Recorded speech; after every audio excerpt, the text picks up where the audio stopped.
2.0 आप सभी का हार्दिक स्वागत और अभिनंदन। कल हमने संज्ञा और संज्ञा के प्रकार के बारे में पढ़ा था। आज हम इसी सीरीज को आगे बढ़ाते हुए काल के बारे में पढ़ेंगे। कृपया चैनल को लाइक और सब्सक्राइब करते रहें।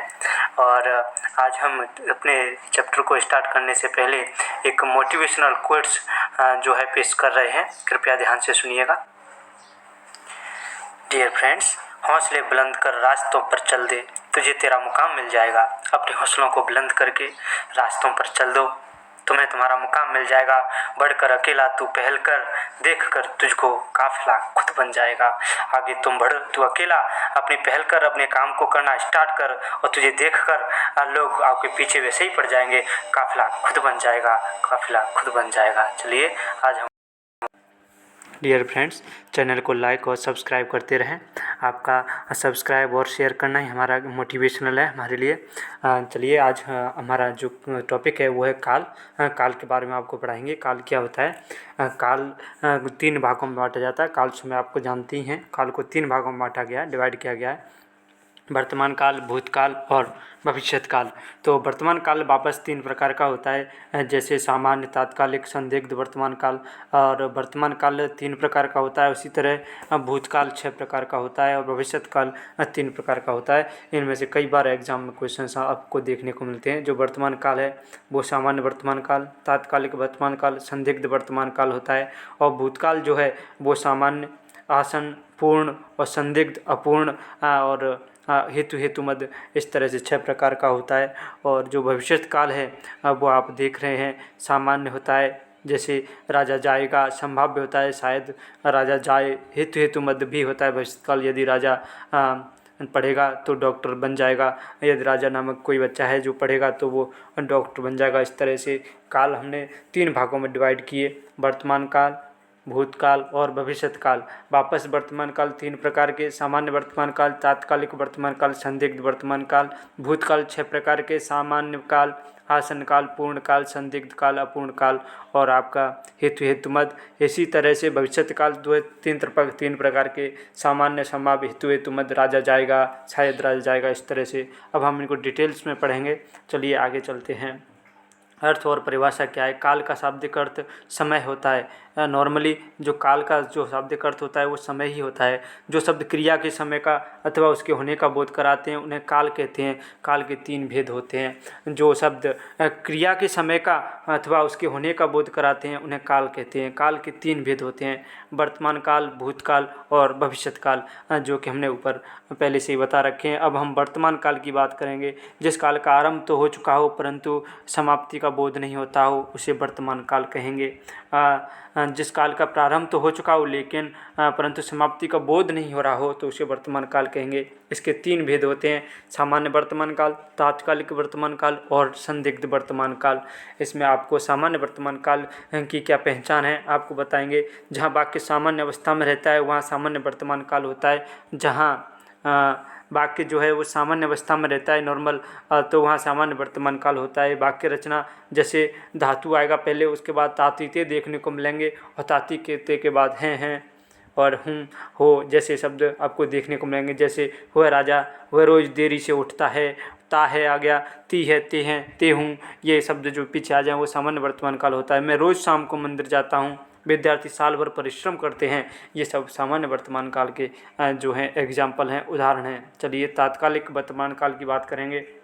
जहाँ वाक्य में कार्य चल रहा हो, जहाँ वाक्य में अभी कार्य चल ही रहा हो या क्रिया चल रही हो वहाँ तात्कालिक वर्तमान होता है। जैसे वाक्य रचना में बात करें तो धातु के बाद रहे, रहिए, रहे हैं, हो, रहे हों, इस तरह से जो है एग्जाम्पल्स आते हैं। जैसे पूनम रामायण का पाठ कर रही है, अभी प्रेजेंट टाइम में काम जारी है, यानी कि पूनम जो है रामायण का पाठ कर रही है, राष्ट्रपति भाषण दे रहे हैं और आशा भोसले गीत गा रही हैं।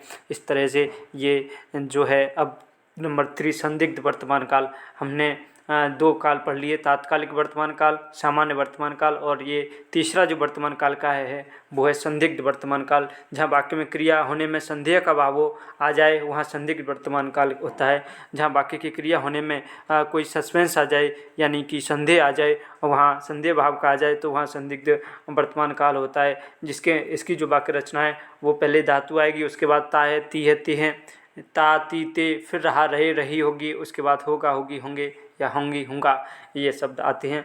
जैसे असम और दिल्ली में वर्षा हो रही होगी, ये संभावित है, ये कन्फर्म तो नहीं कि बारिश हो रही है, लेकिन ये संभावित है, इसलिए संदिग्ध वर्तमान काल में रखा, असमंजस में रखा गया कि असम और दिल्ली में वर्षा हो रही होगी। अनीता अपने पति को पत्र लिखती होगी, ये सब जो है संदिग्ध वर्तमान काल में आ जाएंगे। अब चलिए भूतकाल की बात करेंगे। तो भूतकाल जो क्रिया के जिस रूप से उसके बीते हुए समय में उसकी पूर्णता अपूर्णता का बोध हो, क्रिया के जिस रूप से उसके बीते हुए समय में उसकी पूर्णता या पूर्णता का बोध हो, वहाँ भूतकाल होता है। जैसे तुलसीदास ने रामचरितमानस लिखा था, अब पूर्णता की जो है बोध हो रहा है, वो उसने अच्छी तैयारी की होती तो परीक्षा में पास हो जाता। ये अपूर्णता का बोध कर रहा है क्योंकि उसने अच्छी तैयारी नहीं की, अगर वो तैयारी करता तो परीक्षा में पास हो जाता। अतः भूतकाल के 6 भेद माने गए हैं। भूतकाल के 6 भेद हैं। चलिए पहले भेद की तरफ चलते हैं। कौन कौन से 6 भेद हैं आपको बताएं। सामान्य भूतकाल, आसन्न भूतकाल, पूर्ण भूतकाल, संदिग्ध भूतकाल, अपूर्ण भूतकाल और हेतुमद भूतकाल। तो सामान्य भूतकाल की बात करें अपन तो इसमें भूतकाल की क्रिया से सिर्फ यह पता चलता है कि क्रिया बीते हुए समय में हुई, यह पता नहीं चलता कि काम को हुए अधिक देर हुई या थोड़ी देर, वहाँ सामान्य भूतकाल होता है। इसमें जो क्रिया के होने का तो पता चलता है, क्रिया के सिर्फ होने का पता चलता है, यह पता चलता है क्रिया बीते हुए समय में हो गई थी, परंतु ये नहीं पता चलता कि कितनी देर या थोड़ी देर कब हुई थी। जिसकी वाक्य रचना है वो धातु आएगा, धातु के बाद में फिर आ ई या ये ई या चुका चुकी चुके आदि आते हैं। जैसे रोहित उस घटना को भूल चुका, रोहित उस घटना को भूल चुका, कब भूल चुका कोई अता पता नहीं। सुवर्ण ने खाना खाया, कब खाया कोई अता पता नहीं, इसलिए यहाँ पर जो है वो सामान्य भूतकाल होगा। आसन्न भूतकाल की बात करें तो क्रिया के जिस रूप से उसकी समाप्ति निकट भूत में या तत्काल सूचित होती है उसे आसन्न भूतकाल कहते हैं। मतलब उसकी समाप्ति निकट भूत में या तत्काल सूचित होती है, अभी अभी जो खत्म हुआ है कहानी, जो अभी अभी कोई वर्ग खत्म हुआ है, वहाँ पर आसन्न भूतकाल, इस काल को पूर्ण वर्तमान के नाम से भी जाना जाता है। जैसे वाक्य रचना में बात करें तो धातु, फिर आई या ये चुका चुकी चुके हैं, इसके बाद में हैं हूँ हो आदि आते हैं। जैसे अमेरिका ने हिरोशिमा व नागासाकी पर बम गिराया है, अमेरिका ने हिरोशिमा नागासाकी पर बम गिराया, अभी अभी की बात कर रहा है, इसलिए कौन सा हो जाएगा इसमें आसन्न भूतकाल। राम खाना खा चुका है, राम खाना खा चुका है यानी कि अभी अभी खाना खाया है उसने, इसलिए आसन्न भूतकाल। पूर्ण भूतकाल की बात करें तो क्रिया के जिस रूप से यह पता चलता है कार्य को समाप्त हुए बहुत देर हो चुकी है, अर्थात कोई क्रिया बहुत पहले ही हो चुकी हो, वहाँ पूर्ण भूतकाल होता है। जैसे धातु के बाद में आ ए ई या ये ई चुका चुके चुकी था थी थे आ जाते हैं इसमें। जैसे प्रेमचंद ने गोदान लिखा था, ये तो कन्फर्म हो गया प्रेमचंद ने क्या लिखा था, गोदान। कब लिखा था, पूर्ण भूतकाल हो गया, कंप्लीट काम हो गया इसमें। रोहन ने उसे देखा था, रोहन ने उसे देखा था, पहले देखा होगा कभी, तो इस तरह से ये पूर्ण भूतकाल आ जाता है। संदिग्ध भूतकाल की बात करें तो इससे बीते हुए समय में क्रिया की पूर्णता में संदेह होता है। अब इसके बीता हुआ समय था उसमें क्रिया पूरी हुई या नहीं हुई इसका पता नहीं चलता, ये संदेह में रखता है। इसकी जो वाक्य रचना है वो इस प्रकार है। धातु प्लस आ ई ए या ये ई चुका चुके चुकी, फिर होगा होगी होंगे हो और क्या है होंगी होंगा आदि शब्द आते हैं। जैसे रमेश ने श्याम से मिलने को कहा होगा, लेकिन ये संदिग्ध भूतकाल की बात कर रहा है। कहा होगा, राधा ने पूनम को बुलाया होगा, लेकिन कन्फर्म तो नहीं है कि उसने बुलाया होगा, इसलिए इसको संदिग्ध भूतकाल में जो है रखा गया है। कृपया चैनल को लाइक और सब्सक्राइब करते रहें। अपूर्ण भूतकाल, इस काल की क्रिया से पता चलता है कि बीते हुए समय में कोई क्रिया जारी तो थी परंतु वह पूर्णता को प्राप्त नहीं हुई, वहाँ अपूर्ण भूतकाल होता है। अपूर्ण भूतकाल का मतलब है कि कोई क्रिया पहले से चली आ रही है लेकिन अभी तक वो समाप्त नहीं हुई। जैसे धातु रहा रही रही, ताते थी था थे थी आदि शब्द आते हैं। जैसे कल जयपुर में बरसात हो रही थी, कल बरसात जयपुर में हो रही थी लेकिन ख़त्म नहीं हुई, खत्म होने का आभास नहीं कर रहा। यहाँ वैज्ञानिक चंद्र ग्रहण का नज़ारा देखते थे। हेतुमद काल की बात करें तो ये सर्वाधिक एग्जाम्स में आया हुआ सवाल है। स्पेशल रीट में तो ये सेलेक्टेड सवाल सेलेक्टेड है, ये तो 100% आता ही आता है। हेतु का शाब्दिक करते कारण या प्रयोजन, इस काल की क्रिया से यह स्पष्ट होता है कि बीते हुए समय में कोई कार्य संपन्न होता लेकिन किसी कारण से नहीं हो सका, वहाँ हेतुमद काल होता है। समय में कोई कार्य संपन्न होता, बीते हुए समय में कोई कार्य संपन्न होता लेकिन किसी कारण से नहीं हो पाया, इसलिए वहाँ हेतुमद काल होता है। जैसे रेखा डॉक्टर बन गई होती यदि पीएमटी की परीक्षा पास होती, इसमें बीच में जो है होता आदि से जो है बाकी को जोड़ा जाता है। जैसे रेखा डॉक्टर बन गई होती यदि पीएमटी की परीक्षा पास हो जाती, होती आ गया ना बीच में, इसलिए हेतु मद जो है काल इसमें यूज में लिया जाता है। चलिए नेक्स्ट भविष्यत काल। हमारा जो भविष्यत काल है उसको 3 भागों में डिवाइड किया गया। जिस क्रिया से आने वाले समय में किसी कार्य के होने का बोध होता हो उसे भविष्यत काल कहते हैं। अब फ्यूचर जिसे आप समझते हैं इंग्लिश में फ्यूचर, यानी कि आने वाला जो समय है वो हम बाजार जाएंगे और कपड़े खरीदेंगे, ये आने वाले समय की बात कर रही है, इसलिए भविष्यत काल। भविष्यत काल के भी 3 भेद होते हैं, सामान्य, संभाव्य और हेतु मद भविष्यत काल। सामान्य भविष्यत काल की बात करें तो इसका प्रयोग भविष्य में होने वाली क्रिया की संभावना के लिए अथवा किसी अनिश्चित या अस्थायी रूप से निर्धारित कार्यक्रम के लिए होता है। अर्थात इस काल का प्रयोग भविष्य में संभावतः होने वाली क्रियाओं के लिए जो है लिया जाता है। वाक्य रचना धातु गागेगी, जैसे दादी जी पुष्कर जाएंगी, रमा वायुयान से जयपुर जाएगी, अंतिम मैच आज शाम को खेला जाएगा।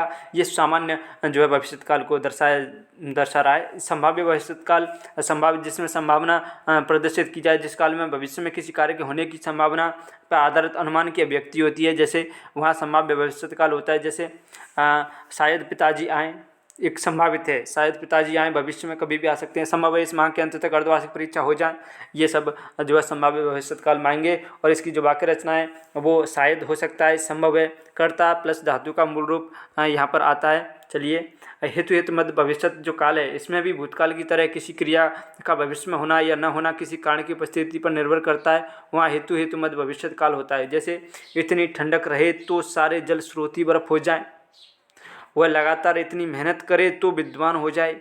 इस तरह से हेतु मद भविष्यत काल का अपन प्रयोग कर सकते हैं। आज हमने काल जो आपके सिलेबस में है उसको कंप्लीट कर लिया है, इससे बाहर कोई क्वेश्चन नहीं जाएगा। आप अच्छे से इसको पढ़ लें। काल जो है वर्तमान, भूतकाल, भविष्यकाल 3 प्रकार का होता है। वर्तमान काल 3 प्रकार का, भविष्यत काल भी 3 प्रकार का, भूतकाल 6 प्रकार का होता है। आपको इनमें से आसन्न और संदिग्ध और हेतु मद ये वेरी मोस्ट हैं। आसन मतलब जो अभी अभी हुआ है, अभी अभी हो चुका है, अभी अभी घटना घटी है, वो आसन। संदिग्ध आप समझते ही हो, जो काम पूरा नहीं हुआ, किसी को पता नहीं कि होगा भी कि नहीं होगा, राजा जा चुका होगा, ये कोई फिक्स नहीं है कि गया है कि नहीं गया है। और अपूर्ण आप समझते हो, जो काम पूरा नहीं हुआ हो। हेतु मद बीच में तो आ जाए या होती आ जाए तो वहाँ पे हेतु मद का शब्द जो है यूज में ले लिया जाता है। इस तरह से हमने आज काल के टॉपिक को फिनिश कर दिया है। कृपया चैनल को लाइक और सब्सक्राइब और शेयर जरूर करें। और धन्यवाद। आपका दिन शुभ रहे मेरे मित्रों। आप कोरोना से बचते रहिए।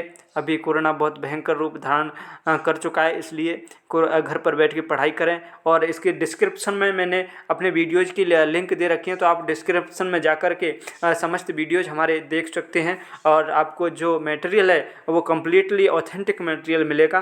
धन्यवाद। और हमारे चैनल को एक बार फिर सब्सक्राइब और शेयर जरूर करें। धन्यवाद। Thank you. Shubh Prabhat.